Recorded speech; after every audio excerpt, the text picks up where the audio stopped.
안녕하세요, 최다현 변호사입니다. 어떤 분께서 왜 시의적절한 그때그때 이슈 사건을 얘기하지 않느냐, 그걸 얘기를 하면은 떡상할 수 있을 것 같은데 라는 말씀을 해주셨어요. 그러게요. 그래서 저도 예전에 아침에 뉴스를 짚어주는 거를 한 이틀인가 3일 정도 했었어요. 근데 의외로 그런 이슈가 매일 나오질 않더라고. 그러니까 매일 해야지 라는 나의 그 의지가 3일 만에 꺾여버렸어. 진짜 할 말이 없어요.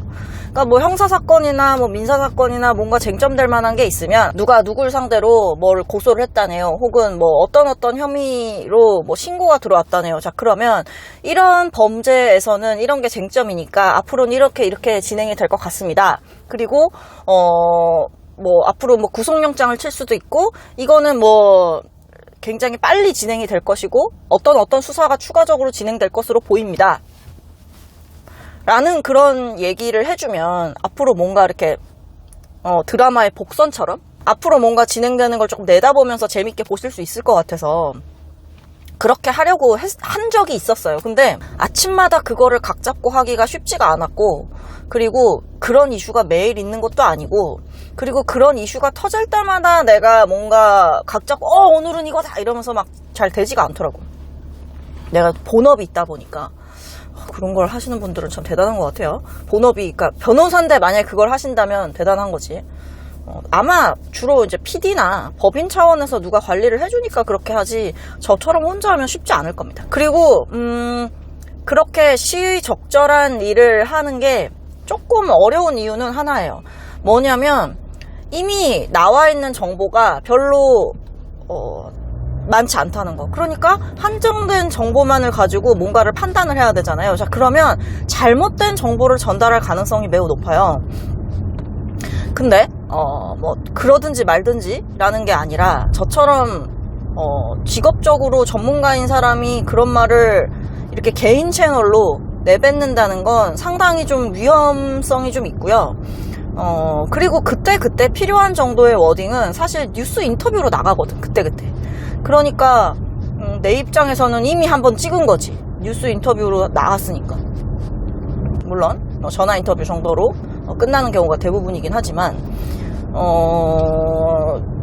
이럴 수도 있고 저럴 수도 있는 상황이니까요. 여튼 뭐 근데 기자들이랑은 사건 얘기를 굉장히 많이 해요. 그래서 어떤 일이 터졌는데 이거는 뭐 어떻게 보냐, 아니면은 뭐 이건 앞으로 어떻게 진행될 것 같냐. 뭐 실제로 예 중에 하나가, 왜 시청역에서 그 교통사고 난 거 있잖아, 걔 왜 영장 안 치냐, 이런 걸 물어보더라고. 그래서 아니 지금 치료받고 있으니까 영장을 다시 안 치겠지, 치료 대충 끝나면 다시 치겠지 라고 제가 얘기를 했더니 엊그저께 경찰이 영장 쳤다고 하더라고. 그런 예언들을 가끔 합니다. 야, 그거는 이렇게 하면은 뭐는 빠질 거야, 에이 그건 일단 그러는 거지, 뭐 이런 식으로. 김호중 사건에서도 결국 음주운전은 빠졌잖아요. 그런 예견들을 이렇게 할 수 있는 거죠. 점쟁이라서 예견을 하는 게 아니고, 그런 사건은 이렇게 약간 많이 경험을 해봤으니까 경험치에 의해서 그런 사건은 이렇게 될 것이다 라고 얘기를 하는 거죠. 여튼 그래서 그때 일어난 사건들을 얘기하면 참 재밌기는 한데, 어느 선까지 얘기할 수 있느냐, 내가 가진 정보가. 그러니까 예를 들자면 그런 거지. 최근에 이제 문제됐던 뭔가 그런 사이버 레카들이나 뭐 그런 친구들 같은 경우는 제보가 엄청 많이 들어오잖아요. 왜냐면 걔네는 그게 본업이니까. 그러니까 그냥 막 던지는 거지. 그리고 막 저기 가가지고 막 협박하면서 야, 나 이런 얘기 들었는데 나 이거 찍고 싶은데 안 찍으면 너 얼마 줄래? 뭐 이런 식으로 협박도 하고 하는 거지. 근데 여러분, 제가 생각하는 거는, 저는 사실 유튜브를 되게 검증된 분들 것만 봐요. 그래서 뭐 어디 교수님, 혹은 뭐 의사 선생님, 아니면은 뭐 약간 이렇게 검증된, 예전에 뭐 경찰 하셨던 분, 이런 식의 나름 검증된 분들의 채널을 보지, 검증되지 않은 사람들의 채널은 안 보려고 해요. 왜냐하면 그 사람들이 책임질 수가 없잖아. 그래서 그런 거는 조금 주의를 해주시는 게 어떨까. 물론 재밌겠지. 내가 걔네들 채널을 안 봐서 내가 한 번도 영상을 본 적이 없어서 잘 모르겠지만 재밌겠죠. 막 그렇게 막 던지고 막 뭐 그냥 폭로하고 막 뭐 하면은 재밌겠죠. 그거 보고 있으면 재밌어. 그렇긴 한데 그게 이렇게 나쁜 사회적 파장을 일으키기도 하니까 기왕이면 좀 검증된 사람의 얘기를 들어야 되는 게 아닌가라는 생각이 듭니다. 그래서 같은 그 문제가 어떤 게 있냐면 AI를 과연 믿을 것이냐 이런 거예요. 제 주변에서도 AI를 이제 이용해서 변호인 의견서를 한번 써봐야지, 혹은 뭐 이런 판례를 좀 찾아줘 라고 친구들이 이미 이용을 많이 하고 있어요. 자, 그런데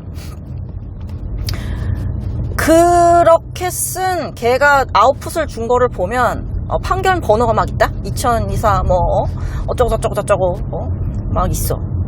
그런 판례가 없는 경우가 대부분이에요. 그러니까 막 우리 후배들이 막 그래. 걔가 저한테 거짓말해요. 막 이러면서 얘기하거든요. 막 웃으면서. 그런 판례 없는데 그런 판례 있다고 자꾸 우긴대. 자, 그런 일이 생기는 거예요. 자, 그러면은 어떻게? 그 책임 누가 져요? 만약에 내가 그거를 써가지고 내가 그 의견서를 우리 의뢰인 의견서를 그렇게 써서 냈다? 자, 그러면 그 책임 내가 지겠죠? 왜냐면 내 도장 찍어가지고 나가는 거니까. 있지도 않은 판례를 거짓말로 적어서 내가 낸 꼴이 되는 거잖아. 그러니까 전문가는 뭐야? 그걸 검증해야 되는 거야, 스스로. 그런 식으로 여튼 전문가의 판단이나 어떤 책임질 수 있는 어떤 좀 권한 있는 사람의 말을 듣는 게 좀 필요하다라는 생각이 듭니다. 그때 재밌고 내 호기심을 채워주는 것도 좋지만 여튼 그렇다. 그래서 저 같은 경우는 1년 전, 2년 전에 찍은 영상을 보고 연락을 주시는 분들도 계세요. 근데 그 이유가 뭐냐면, 지금 내가 시청력 사건, 아니면은 사이버 레커 사건, 이런 얘기를 하면 지금이야 재밌고 사람들이 몰려와서 보고 그걸 계속 반복해서 해야겠지만, 뭔가 완성된 컨텐츠인 거잖아. 예를 들어서 선고유예에 관한 얘기라든지. 그러면 그거는 언제 꺼내봐도 좀 의미가 있는, 어떻게 보면 약간 교과서 같은 얘기가 될 수도 있는 거라서 조금 결은 다른 것 같아요. 근데 저도 그때 진짜 재밌고 뭔가 꼭 이거는 놓치지 말고 꼭 보셨으면 좋겠다 라는 쟁점이 있거나 그러면 얘기를 해드리고 싶을 때가 있기는 한데 그럴 정신도 없이 하루가 지나가 버려요. 그래서 간혹 제가 최근에 김호중 영상을 올리거나 한 거는 하도 기자들이 물어보니까 그러니까 저도 제 나름대로 좀 정리가 됐고 기왕 얘기한 거 한번 영상 찍어서 올릴까? 이미 시간은 며칠 지나긴 했지만 기왕이면 한번 올려보자 해서 올린 거예요. 그러니까 내가 빨리빨리 대응을 할 수가 있으면 더 재밌겠지만 그러지 못하는 측면이 있다. 근데 재밌는 거 있으면 나중에 한번 올려보도록 하겠습니다. 제가 최근에 인터뷰를 한 것 중에 뭐가 있냐면, 변호사는 그러니까 가해자 측 변호사죠. 그러니까 변호인은 무죄만 막 주장하는 게 아니라 유죄를 인정하도록 만드는 역할도 한다라는 얘기를 한 적이 있어요. 그거에 대해서 하나 추가적으로 얘기를 하고 싶은 게, 봐봐요. 지금 시청역 그 사건 있잖아. 시청역 교통사고. 그거를 보면 무슨 생각이 들어요? 그 사람 계속 지금 차에 결함이 있었다라고 주장을 하는데 모든 객관적인 증거가 악셀레터를 밟았대잖아. 그리고 브레이크를 밟은 거는 없대. 그게 모든 증거에서 나오고 있죠. 신발 바닥에서도 패들 모양 찍힌 게 그렇고 어쩌고저쩌고 막 그러잖아. 그리고 EDR인가? EDR을 봐도 브레이크를 밟은 거는 나오지 않는다라고 얘기를 하는데, 그러면 그러니까 그런 걸 보면 되게 답답한 게 뭐냐면, 빨리 변호인이 인정하게끔 해주는 게 좋아요. 왜냐면 그 사람은 정말로 본인이 브레이크를 밟고 있다라고 생각을 할 거고, 운전하다 보면 브레이크랑 악셀레터가 헷갈릴 수가 있어. 아직 그런 적은 없지만 당황하면 그럴 수 있을 것 같아요. 그리고 실제로도 그렇게 해서 사고가 나는 경우들이 많다고 하잖아요. 그러면 아무래도 선생님께서 좀 착오를 하신 것 같다. 순간적으로. 너무 안타깝지만 순간적으로 대응을 굉장히 잘 하려고 노력을 하셨고, 운전 베테랑이잖아. 무슨 버스 운전기사를 했었다며. 그러면 나는 살면서 그런 실수를 한 적이 없다라고 분명히 주장을 할 거란 말이에요. 그래서 그러면 그런데 그렇게 주장하는 게 지금 굉장히 불리하다. 그러면 영장도 칠 수 있고, 그렇기 때문에 본인 과실을 인정하는 취지로 선회를 하시는 게 좋겠다라고 사실 변호인이 그런 조언을 해줘야 되는 거라고. 그런데 그냥 무조건 지금 계속 차량 결함만 주장하고 무죄만 주장하고 있잖아요.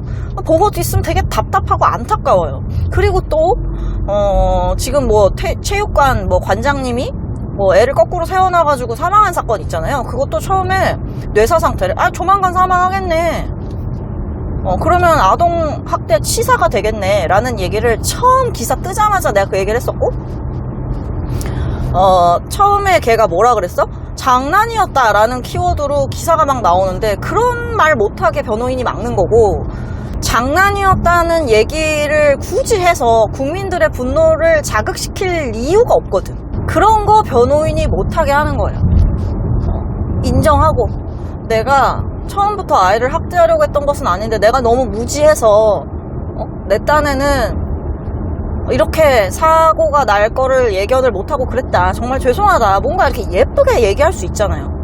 근데 5분 동안 방치했다는 건 내가 봤을 때 아무리 생각해도 그거야말로 아동학대인 것 같아.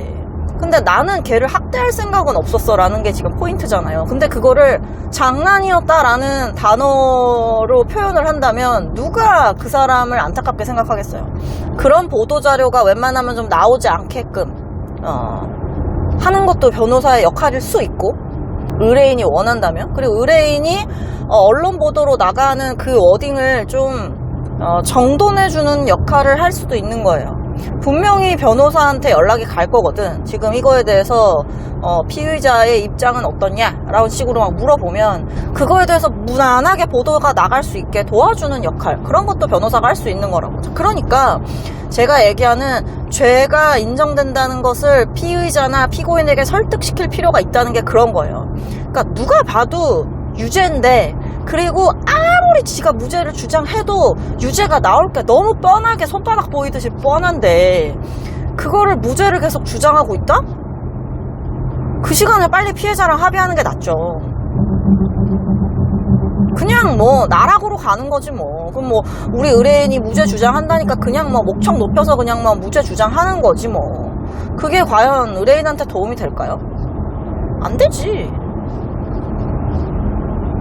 여튼 그런 사건들을 보면 이해가 되실 거예요. 그러니까 왜 저 사람은 저렇게 말 같지도 않은 주장을 할까라는 생각을 하잖아요.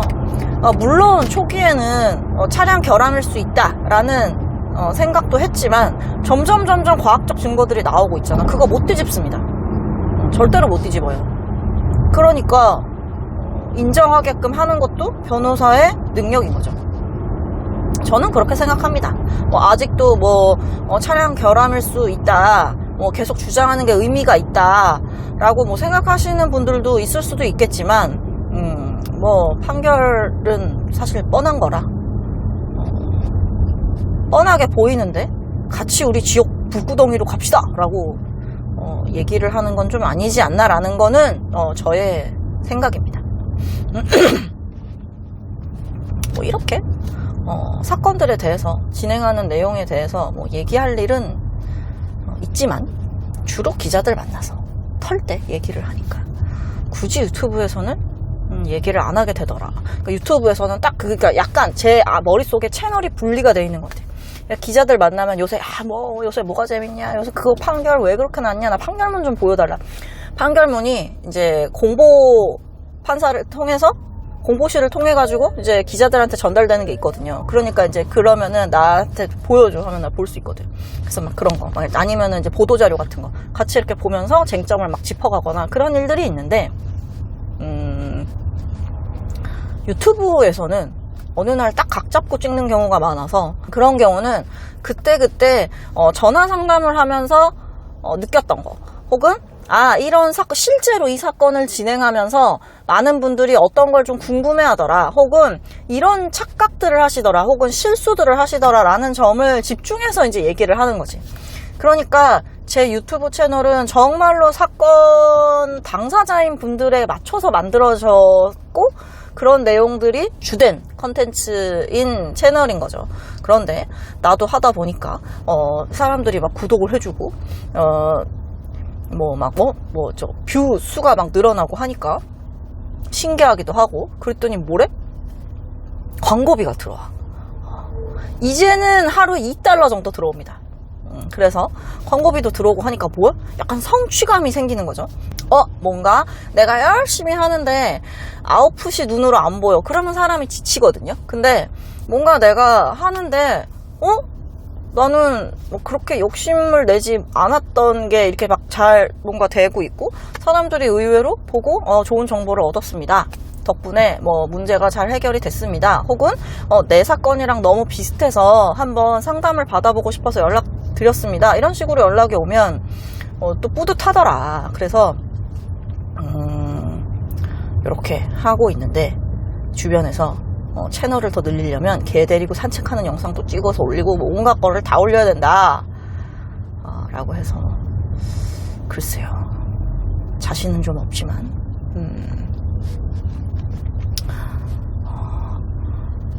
그때그때 시의적절한 일이 뭔가 생긴다면 또 올려보도록 하겠습니다. 여튼 요즘 너무 덥고 비가 왔다가 덥다가, 지금도 아침에 나올 때는 환했었는데 갑자기 또 어두워졌어요. 이제 또 비가 쏟아질 것 같은데 항상 건강 잘 챙기시고, 더운 여름 휴가철이라 휴가 가신 분들도 많이 계실 것 같은데 즐겁게 이 더운 여름을 잘 이겨내시길 바라면서 영상을 마무리하도록 하겠습니다.